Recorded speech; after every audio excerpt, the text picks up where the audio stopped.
Faire leader.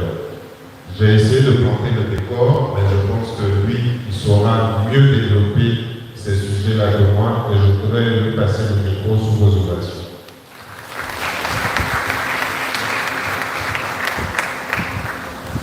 Chers sœurs, chers frères, bonsoir.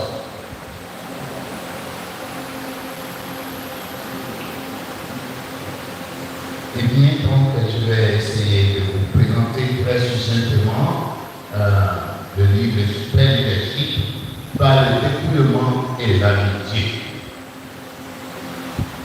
tiré de la déclaration de Jean-Baptiste à propos de Jésus. Il faut qu'il grandisse et que moi, je diminue. De quoi s'agit-il? Le livre, c'est en deux parties fondamentales. Une partie théorique qui essaie d'expliquer le principe derrière cette déclaration de Jean-Baptiste et toute la tradition historique et théologique qu'il y a derrière cette déclaration, pour mieux en mesurer la portée pour nous aujourd'hui. Et la deuxième partie, qui est la partie plus pratique, concrète, va essayer, à partir des principes dégagés de la première partie, en confrontation avec les théories de leadership contemporain, voir comment appliquer un tel style de leadership, particulièrement dans l'Afrique d'aujourd'hui, qui connaît une grande crise de leadership. La crise de leadership n'est pas seulement dans le monde civil, politique, mais aussi dans le monde religieux. Crise de leadership dans la gestion de nos communautés, de nos œuvres, etc.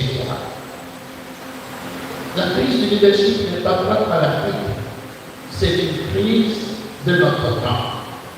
Même les grandes puissances comme les États-Unis, regardez actuellement ce qui passe aux élections, des vieillards bizarres qu'on présente comme candidats, manifestent une crise sociale profonde.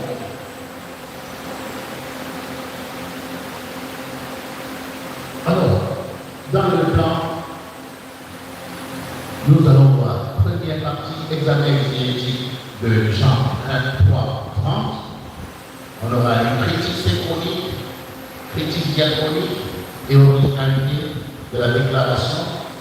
La déclaration est spéciale, elle est très particulière. Et elle nous présente une forme de leadership très spéciale. La forme de leadership que nous connaissons habituellement dans la Bible, c'est ce qu'on appelle le servant leadership.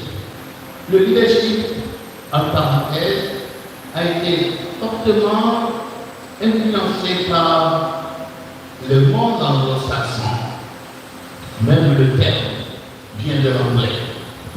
Et la plupart dans mon livre, presque 70% de la littérature que j'ai utilisée, c'est en anglais. Donc, souffrez qu'on puisse se référer plutôt à l'anglais. Donc, on parle surtout de servant leadership. Qu'est-ce que ça veut dire? Leadership du serviteur, qui est déjà assez différent du leadership du monde. Mais l'originalité de la déclaration de Jean-Baptiste, c'est que ça va au-delà de ce leadership de serviteur. Parce que c'est un leadership d'amis. Ce n'est pas la même chose.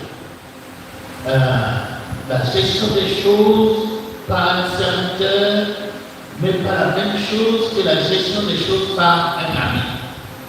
Mais un ami qui accepte de s'humilier, de s'abaisser pour que son bien-aimé soit élevé.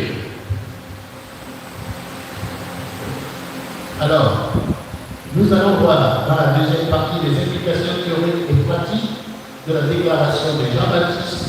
Dans le premier temps, les implications théoriques, les implications pratiques. Et enfin, la conclusion. La thèse fondamentale du livre consiste en ceci, contrairement à l'opinion commune,